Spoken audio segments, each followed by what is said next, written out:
ও স্নেহের 2026 সালের নতুন বছরে ক্লাস 6 এর ছাত্রছাত্রী বন্ধুরা, আশা করি তোমার সবাই ভালো আছো। আজ আমরা যে বিষয়টি নিয়ে আলোচনা করব, ক্লাস 6 এর সেকেন্ড ইউনিট টেস্ট অর্থাৎ দ্বিতীয় পর্যায়ক্রমিক মূল্যায়নের পরিবেশ ও বিজ্ঞানের কোশ্চেন পেপার নিয়ে। দেখো, সরাসরি স্ক্রিনে আমার ক্লাস 6 এর পরিবেশ ও বিজ্ঞানের কোশ্চেনটা দেখতে পাচ্ছ। ফুল মার্কস তোমাদের রয়েছে 50, সময় তোমাদের রয়েছে 1 ঘন্টা 30 মিনিট। একে দাগে সঠিক উত্তর নির্বাচন করো যে কোনো 10টি প্রশ্নের মান 1 করে 1 × 10 = 10। চুনাপাথরের পরিবর্তে কোনটি উৎপন্ন হয়? নিস মার্বেল, স্লেট, কোয়ার্টাজাইট, মার্বেল। মাটির গভীরে গরমে ও তাপে গ্রানাইট পরিবর্তিত হয়ে প্লেট, নিস, মার্বেল, সেল তৈরি হয়। নিস। এই সাইতে ওজনের একক ডাইন, জুল, ক্যালোরি, নিউটন। নিউটন। নবীকরণযোগ্য শক্তি হলো সৌরশক্তি, কয়লা, পেট্রোলিয়াম, প্রাকৃতিক গ্যাস। সৌরশক্তি। কোনটিতে ফসিল দেখতে পাওয়া যায়? ব্যাসল্ট, নিস, বেলে পাথর, ঝামা পাথর। বেলে পাথর। মানব হৃৎপিণ্ডের প্রকোষ্ঠ সংখ্যা হলো 1টি, 2টি, 3টি, 4টি। 4টি। বল ও সকেট সন্ধি দেখা যায় হাঁটুতে, মেরুদণ্ডে, কোমরে, কবজিতে। কোমরে। এসআইতে আয়তনের একক ঘনমিটার, লিটার, মিলিলিটার, ঘন, সেন্টিমিটার। ঘনমিটার। বল ও সকেট সন্ধি দেখা যায় হাঁটুতে, মেরুদণ্ডে, কোমরে, কবজিতে। কোমরে। একটি অনবীকরণযোগ্য শক্তির উৎস হলো প্রাকৃতিক গ্যাস, সৌরশক্তি, বায়ুশক্তি। কোনটি নয়? প্রাকৃতিক গ্যাস। মানব দেহে স্বাভাবিকভাবে মিনিটে কতবার হৃদস্পন্দন হয়? 72 থেকে 80, 72 থেকে 82, 70 থেকে 80, 80 থেকে 120। 72 থেকে 80। অ্যালুমিনিয়ামের প্রধান আকরিক হলো hematite, granite, alloy, bauxite. Bauxite. প্রাকৃতিক গ্যাসের প্রধান উপাদান হলো ethane, methane, methyl, alcohol, oxygen. Methane. শূন্যস্থান পূরণ করো। নেক্সট, ড্যাশকে বলে জীবাশ্ম জ্বালানি? কয়লা। ভর পরিমাপ করা হয় ড্যাশ যন্ত্রের সাহায্যে? স্প্রিং তোলা। প্রসেসে সাহায্যকারী একটি পেশির নাম হচ্ছে মধ্যচ্ছদা। আলোর তীব্রতার একক হচ্ছে ক্যান্ডেলা। পিতল তৈরি করা হয় তামা আর ড্যাশ মিশিয়ে দস্তা। মানুষের প্রধান শ্বাস অঙ্গটি হলো ড্যাশ ফুসফুস। একক ক্ষেত্রফলের ওপর বিদ্যুৎ বল হলো ড্যাশ চাপ। অস্থি সন্ধিগুলো ড্যাশ দিয়ে বাঁধা থাকে? লিগামেন্ট। 3 দাগে নিম্নলিখিত প্রশ্নগুলির এক কথায় উত্তর দাও যে কোনো 5টি। বক্সাইট কোন ধাতুর প্রধান আকরিক? উত্তর হবে অ্যালুমিনিয়াম। এসআইতে তড়িৎ প্রবাহের এককের নাম কি? অ্যাম্পিয়ার। তরল পদার্থের আয়তন পরিমাপ যন্ত্রের নাম হচ্ছে আয়তন মাপনী চোঙ। কোন যন্ত্রের সাহায্যে বায়ুর চাপ মাপা হয়? ব্যারোমিটার যন্ত্রের সাহায্যে বায়ুর চাপ মাপা হয়। সিএনজি এর প্রধান উপাদান কি? মিথেন। অণুচক্রিকার কাজ কি? অণুচক্রিকা কোনো ক্ষত স্থানে রক্ত জমাট বাঁধতে সাহায্য করে। এলপিজির পুরো নাম? Liquefied petroleum gas. কয়লা পূর্ণ হলে কোন শক্তিতে পরিণত হয়? কয়লা পূর্ণ হলে কয়লার রাসায়নিক শক্তি রূপান্তরিত হয়ে তাপ শক্তি এবং আলোক শক্তিতে পরিণত হয়। 4 দাগে নিম্নলিখিত প্রশ্নগুলির সংক্ষিপ্ত উত্তর যে কোনো 6টি। প্রশ্নের মান 2 করে 2 × 6 = 12। পাললিক শিলা কাকে বলে? হ্রদ সমুদ্রের জলের নিচে জমা পলি মাটির গভীরে তাপ ও চাপের প্রভাবে লক্ষ লক্ষ বছর ধরে যে রূপ নেয় তাকে পাললিক শিলা বলে, যেমন সেল, চুনাপাথর। জীবাশ্ম জ্বালানি। মাটির তলায় চাপা পড়া জীবদেহ থেকে প্রাপ্ত যে জিনিসগুলি জ্বালানি রূপে ব্যবহৃত হয় তাদের জীবাশ্ম জ্বালানি বলে, যেমন কয়লা। লব্ধিকক কাকে বলে? উদাহরণ দাও। যে সমস্ত রাশিগুলি এক বা একাধিক প্রাথমিক বা মৌলিক এককের সাহায্যে গঠিত হয় তাদের লব্ধিকক বলে। উদাহরণ: ক্ষেত্রফল, আয়তন, বেগ ইত্যাদি রাশিগুলির একক। খাদ্য শৃঙ্খল কাকে বলে? যে পথে খাদ্য শক্তি উৎপাদক সবুজ উদ্ভিদ যেমন ক্রমপর্যায়ে খাদ্য খাদক সম্পর্কযুক্ত বিভিন্ন প্রাণীগোষ্ঠীর মধ্যে এক মুখে প্রবাহিত হয় সেই শক্তি প্রবাহের ক্রমিক পর্যায়কে খাদ্য শৃঙ্খল বলে। নেক্সট, হৃৎপিণ্ড কিভাবে রক্ত শুদ্ধ করে সারা শরীরে পাঠায়? হৃৎপিণ্ড ফুসফুসের ধমনির মাধ্যমে ফুসফুসে রক্ত পাঠায়। ফুসফুসের রক্ত থেকে অনেকটা CO2 বের হয়ে যায়। তারপর সেই রক্ত ফুসফুস শিরার মাধ্যমে হৃৎপিণ্ডের বাম অলিন্দেও তারপর বাম নিলয়ে পৌঁছায়। বাম নিলয় সংকুচিত হলে মহাধমনী দিয়ে রক্ত সারা শরীরে ছড়িয়ে পড়ে। শিরা ও ধমনী কি? শিরা যে রক্তবাহের মাধ্যমে রক্ত শরীরের বিভিন্ন অংশ থেকে হৃৎপিণ্ডে ফিরে আসে তাকে শিরা বলে। ধমনী যে রক্তবাহের মাধ্যমে রক্ত হৃৎপিণ্ডের থেকে শরীরের বিভিন্ন অংশে ছড়িয়ে পড়ে তাকে ধমনী বলে। লোহিত রক্তকণিকার কাজ আলোচনা করো।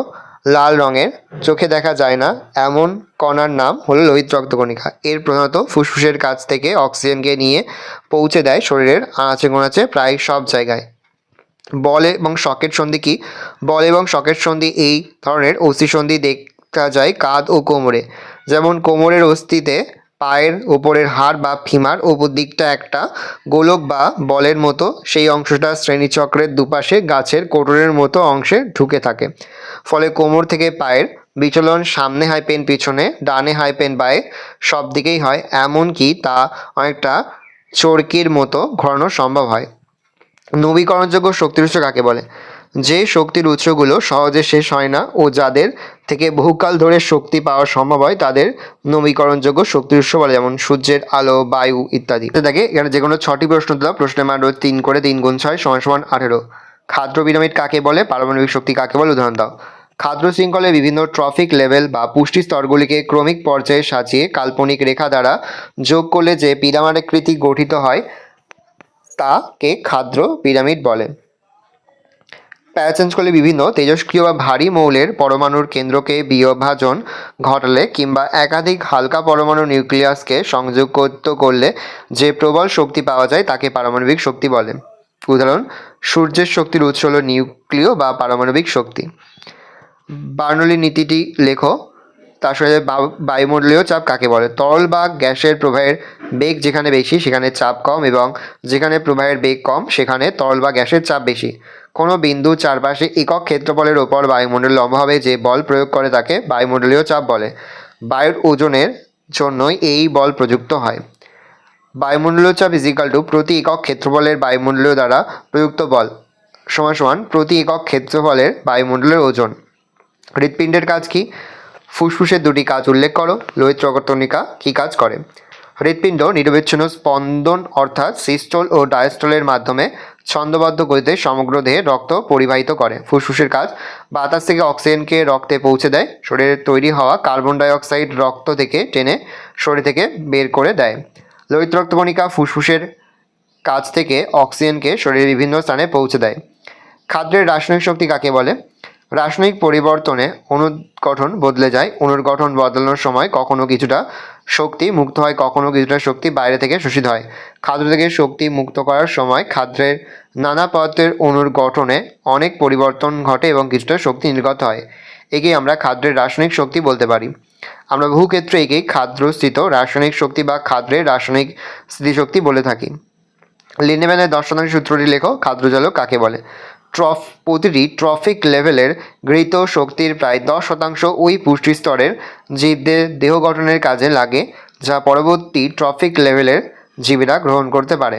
পরস্পরের সঙ্গে সম্পর্ক আছে এমন খাদ্য শৃঙ্খলগুলো মিলে জালের মতো যে ছবি তৈরি করে সেটাই হলো খাদ্য জাল। সিএনজি কী কাজে লাগে? কয়লার 2টি ব্যবহার উল্লেখ করো। সিএনজিকে জ্বালানি হিসেবে ব্যবহার করে বাস, ট্যাক্সি, অটো চালানো হয় কারণ এর ব্যবহারে দূষণ অনেক কম ছড়ায়। কয়লার ব্যবহার এক তাপবিদ্যুৎ কেন্দ্রে বিদ্যুৎ উৎপাদনের কাজে লাগে। দহনের মাধ্যমে প্রাপ্ত কয়লার কঠিন অবশেষ ধাতু নিষ্কাশনের কাজে গ্যাস মিশ্রিত জ্বালানির কাজে ব্যবহৃত হয়। একক বলতে কী বোঝো? ভালো স্বাস্থ্যের লক্ষণগুলো কী কী?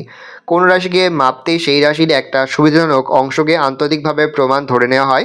এই ধরে নেওয়া অংশটাই হলো সমগ্র রাশির একক। ভালো স্বাস্থ্যের লক্ষণ দুর্গন্ধহীন নিঃশ্বাস, মসৃণ ও উজ্জ্বল ত্বক, সুগঠিত দেহ, কম মেদ, দৃঢ় ও শক্ত হাড়, বেশিক্ষণ পরিশ্রম করার ক্ষমতা। সৌরশক্তি থেকে মানুষ কীভাবে বিদ্যুৎ উৎপাদন করে? জলবিদ্যুৎ কীভাবে তৈরি করা হয়?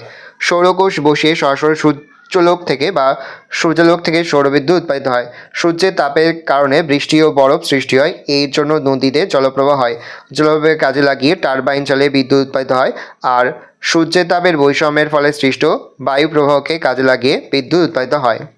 প্যারাচেঞ্জগুলোর প্রবাহমান জলধারার মধ্যে টারবাইন নামক চাকা বসিয়ে দেওয়া হলে সেটি জোরে ঘোরে। এই প্রবল ঘূর্ণন থেকে জলবিদ্যুৎ উৎপন্ন হয়। ভালো করে দেখে নাও, এই রোজ টোটাল তোমাদের সেকেন্ড ইউনিট টেস্ট অর্থাৎ দ্বিতীয় পর্যায়ক্রমিক মূল্যায়নের ক্লাস 6-এর আমাদের পরিবেশের প্রশ্নপত্র অর্থাৎ পরিবেশ ও বিজ্ঞানের প্রশ্নপত্র। ভালো করে প্রশ্নপত্র দেখে নাও। আশা করি ভিডিওটা ভালো লেগেছে। ভিডিওটা ভালো লাগলে ভিডিওকে লাইক করতে ভুলবে না। মাত্র নতুন হও তাহলে সাবস্ক্রাইব প্রেস করে পাশে বেল আইকন প্রেস করে নতুন কোনো ভিডিও আপলোড করি সবার ফার্স্ট নোটিফিকেশন তোমরা পেয়ে যাও। আর এই ভিডিওটি তোমার বন্ধু বান্ধবী আত্মীয়স্বজন সবার মধ্যে কিন্তু অনেক শেয়ার করে দিলে। বছর ক্লাস 6-এ পড়ছে। আমরা কিন্তু ইতিমধ্যেই ক্লাস 6-এর প্রতি বিষয়ের সিলেবাস প্রশ্ন এবং নমুনা প্রশ্নপত্র কিন্তু আপলোড করে দিই এখনো পর্যন্ত। সেই ভিডিওগুলো না দেখে থাকো, ভিডিওগুলো কিন্তু তাড়াতাড়ি দেখে নাও। তোমাদের সকলকে জানাই আগাম পরীক্ষার অনেক শুভেচ্ছা এবং আশা করি সকলের পরীক্ষায় খুব ভালো হবে। কোনো প্রশ্নের উত্তর লিখতে বা বুঝতে কোনো অসুবিধা হয় তাহলে কিন্তু নির্দ্বিধায় কমেন্টে কমেন্ট করে জানাতে একদমই ভুলবে না। ভালো করে